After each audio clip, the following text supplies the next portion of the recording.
Reka nongere mbasuze mbifuriza komeza kugira ibihe byiza nizera ko mumeze neza cyane abakunzi b'ibiganiro bya Talk Sport Rwanda mumeze neza cyane aho muherereye mu bice bigiye bitandukanye mbifuriza komeza kugira ukwezi kwiza kwa kabiri ndetse n'intangiriro nziza z'umwaka 2026 ubu ngubu turacyari gutangira umwaka ibintu bimeze neza cyane. Iyi ni Talk Sport Rwanda banyita Janvier Mukamana ubwiye ngo mujye kuri Instagram mumfollowing abashaka kumvugisha mwese muzaje kuri Instagram nitwa Janvier Mukama ndetse n'abantu rimwe bashaka kwamamaza mu biganiro byacu bya Talk Sport Rwanda nimero iri muri description bayimpamagara cyangwa se bakayanyandikira kuri WhatsApp birashoboka bitewe n'icyo ushaka ko dukora nge ndi tayari kuguhereza buri kimwe cyose full package byibura kwamamaza ni motivation mamuduhereza afite ibikorwa ndetse nawe ushaka kumenyekanisha ibyawe byose nyandikira unyuze kuri Instagram cyangwa se kuri WhatsApp iri muri description y'ikiganiro ubundi ibintu byose birashobora kugenda bigera neza twibanire turya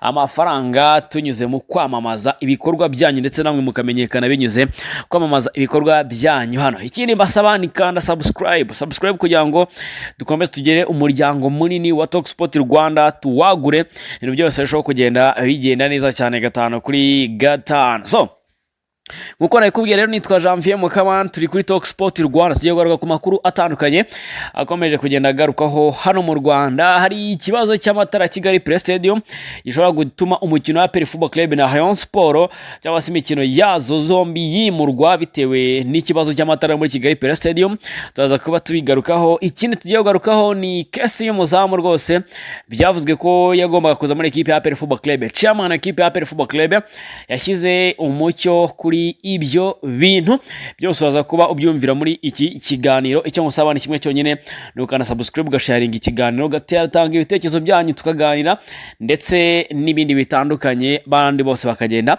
babona amakuru mashya kuri Talk Sport Rwanda. So tutaje gutinda rero muranyiye mgarara duhite dutangira ku kijyanye n'ikibazo cy'amatara yo muri Kigali Play Stadium gikomeje kugarukwaho mu itangazamakuru ndetse gikomeje guteza impagarara muri shampiyona y'umupira w'amaguru mu Rwanda.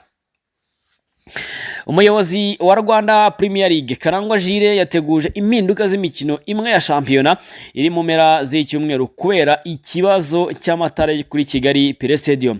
Ikibazo cy'amatara yo muri stade gikomeje kurikoroza muri shampiyona kuko benshi bategerezaga ko cyakemuwe ubwo hagurwaga generateri cyashya. Icyakora iki kibazo cyongeye kugaragara ku mukino wa AS Ghana Police Football Club ku itariki 8 z'ukwezi kwa kabiri uyu mwaka wa 2026 byatumye hatangira gutekerezwa uko ingengabihe yahindurwa imwe mu mikino igashyirwa ku manywa.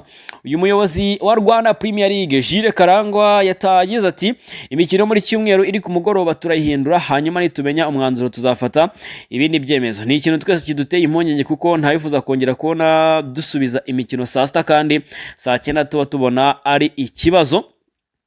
Cyumweru kizarangira tumenye uko tuzatwara imikino yacu.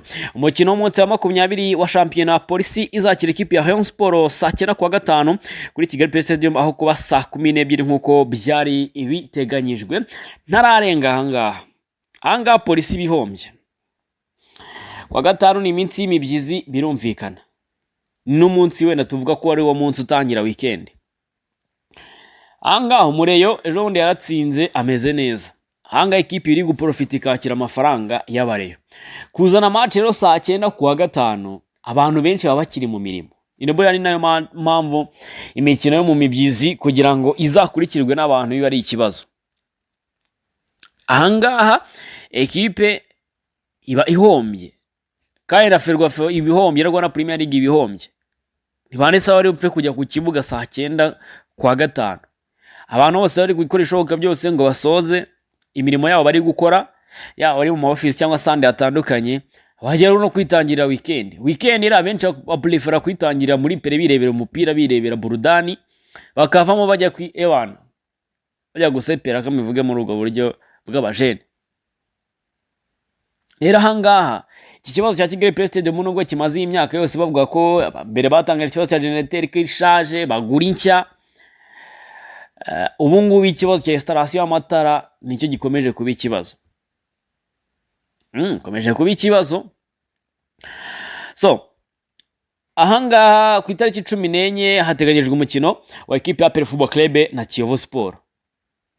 Gusa uyu mukino ushobora kwimurwa ukajyanwa kuri Stade Amahoro ukazakinwa nyuma y'uwo Al Hilal izakira Saint Eloi Lupopo saa 9 mu mukino usoza itsinda rya gatatu muri Champions League. Karangwa Jules yagaragaje ko batifuza ko iyi mikino yombi yahurirana kuko ikomeye kandi benshi bayitegereje. Icyo twifuza cyo nuko iyo mikino itabera rimwe. Twatangiye ibiganiro nabo bireba umukino wa CAF wo ntacyo twawuhinduraho, ariko turi kuganira na APR Football Club kugira ngo bashake ikindi igihe. Umukino rero ushobora kujyanwa kuri Stade Amahoro, ariko nibyo turimo bigomba gukemuka ubundi tukamenya n'abantu, tukamenyesha abantu kandi igihe uzabera, kuko nayifuza ko uhurirana n'uwa Al Hilal ndetse na Saint Eloi Lupopo, kuko imikino mbi abantu bifuza kureba kuko ni imikino ikomeye cyane. Birumvikana match ya Saint Eloi Lupopo ebana na Al Hilal Omdurman ni match ikomeye cyane. Rero abantu benshi gusanga preference yabo ari kuvuga ngo ndigira mu mahoro ngiye kureba Lupopo na Al Hilal Omdurman, bakirengagiza kwiuza kwigira muri stade, kwijya mu APR kureba epi. Ariko bavuze ngo Saint Eloi Lupopo nibiri bukine saa 9 z'umugoroba, match saa 9 saa 11 ni match birimo irarangira saa 11 n'iminota nka 15 cyangwa se na 20. Biterwa n'uburyo umukino wagenze, ko ntago ari umukino w'igikombe finale ngo bakina extra time cyangwa se knockout. Oya, ni ukuvuga ngo Rwanda Premier League nta kindi cyemezo ngi nafata ni nabo, ni ibintu byoroshye cyane. Bakwiye kuganira bagafata decision kuri Stade Amahoro bakaba batwara umukino, kuko byo kwisubika ibintu by'ibirarane bya buri munsi ntago abantu bakibikunda. Oya, nta muntu ugikunda ibintu by'ibirarane.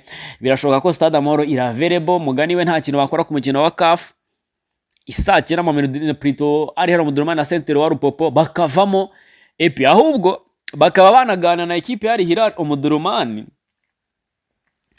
nk'uburyo Gasogi yigeze kubikora. Niba mubyibuka bakina ekipe ya Kiyovu Sport, ubwo ni Al Hilal Omdurman yakinaga na MC Alger, bakavuga ngo uragura tike urebe match ebyiri, ubwo ukaza muri stade ku manywa y'ihangu uje kuri Saint Eloi Lupopo na Al Hilal, ugakomerezamo tike waguze ureba match ureberamo match ya APR na Kiyovu Sport.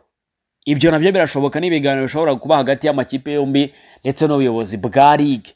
Ibyo ni ibintu bishoboka. Al Hilal irabizi nta mufana ibifite hano mu Rwanda, ndetse abanyasudani bari kwiga. Niba abantu batabizi neza, muzanye muri stade muzayibona. N'abanyasudani benshi bari muri kaminuza, ndetse n'abantu n'umuntu kuvuga ngo reka nigire kureba burudani bisanzwe, apana kuvuga ngo n'umufana uri passionné waje kureba Al Hilal Omdurman. Ibyo rero bagomba kubiganira, kuko bitewe n'ikibazo cya Kigali cy'amatara Kigali President, uyu mukino wateganyijwe kuba ku isaha isanga isaa 12. Rero umukino warimuwe bitewe n'amatara yo mwapere, akaba ari uko ibintu byestaye. Ese nawe ushyigikiye igitekerezo cy'uko uyu mukino wajyanwa ku mahoro nyuma yo Al Hilal Omdurman, cyangwa wibereye saa 9 no muri gume mwapere muri tari kujya kureba imikino? Okay, ahangaho biraza koroha, bwo uko muza kuba mubyumva niko natwe tuza kuba atubibona muri commentaire zanyu, mu bitekerezo byanyu tuza kuba tubona icyo mutekereza kuri iyi ngingo. So mu ngingo yacu ya kabiri y'iki kiganiro nabyita ko ari nayo ngingo ya nyuma tugiye kuba tuganiraho kano kanya, ni inkuru yatangajwe ejo bundi ko hari umunyezamu ugiye kuza muri ekipe ya APR Football Club. Nanjye ndabyuka ndabatangana ntaga nti epi man uyu munyezamu mwite niba ari Oruneke Ojo umunya Nigeria wari uri kumwe na ekipe y'igihugu ya Nigeria muri AFCON yabereye muri Cote d'Ivoire ejo bundi 2024. ubwo mumbwire neza sasa, chairman we ejo bundi nejo atangayije Radiant TV 10 binyuze ku munyamakuru wayo Ephraim Kayiranga, abatangariza ko APR Football Club nta gahunda na nkeya cyangwa se gahunda n'imwe ifite yo kugura umunyezamu w'imyaka 30.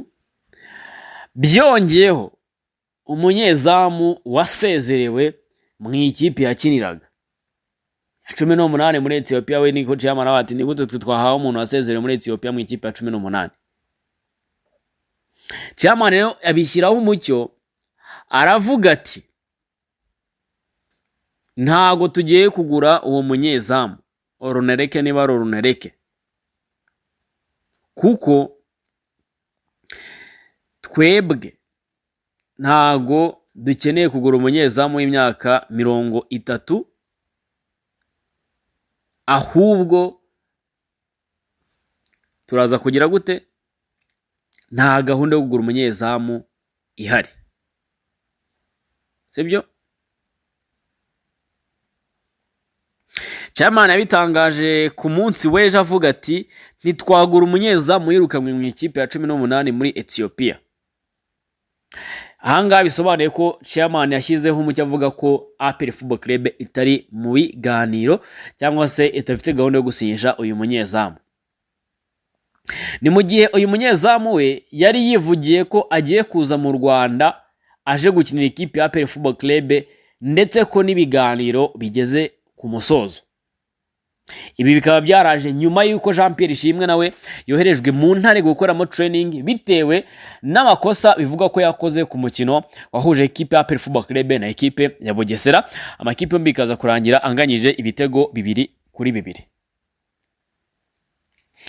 Rero ibi byaturutse kuri uyu munyezamu Ojo Oronereke binyuze muri camp ye cyangwa se mu bamuhagarariye barimo n'umunyarwanda ariwe wakwirakwije iyo video y'uwo mugolkipa avuga ko aje muri ekipe ya APR Football Club. Hakaba mugani hakiri kwibazwa impamvu ibyo yabikoze cyangwa se n'impamvu yatangaje iki kintu.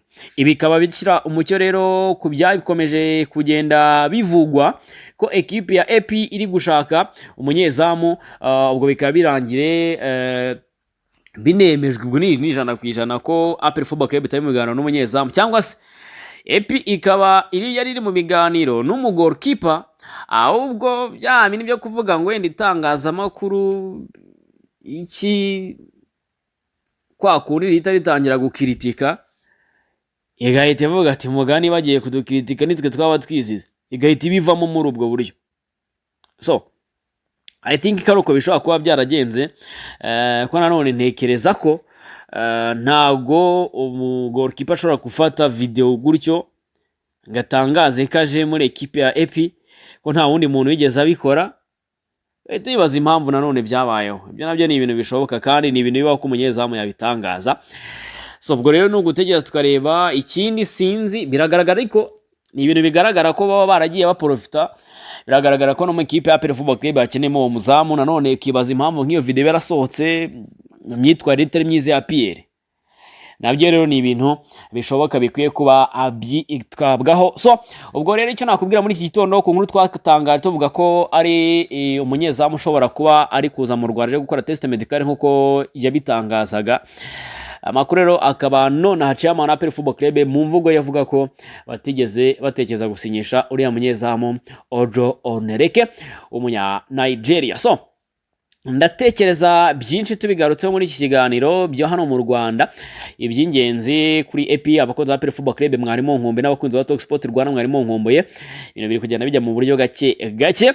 So ndizera ko muza gukomeza kuryoherwa n'ibyo tuza kuba tubagezaho, niza kintu byose biza kuba bigenda neza cyane, ahubwo babwira ni mukomeza kugira umunsi mwiza munagubwa neza, ndetse n'ibyo mukora byose birushaho kugenda biba byiza. Inako mbabwira nti Imana ikomeze kubarinda uyu munsi wo kwa kane, muhahe muronke ibintu byose birushaho kugenda bibagendekera neza cyane.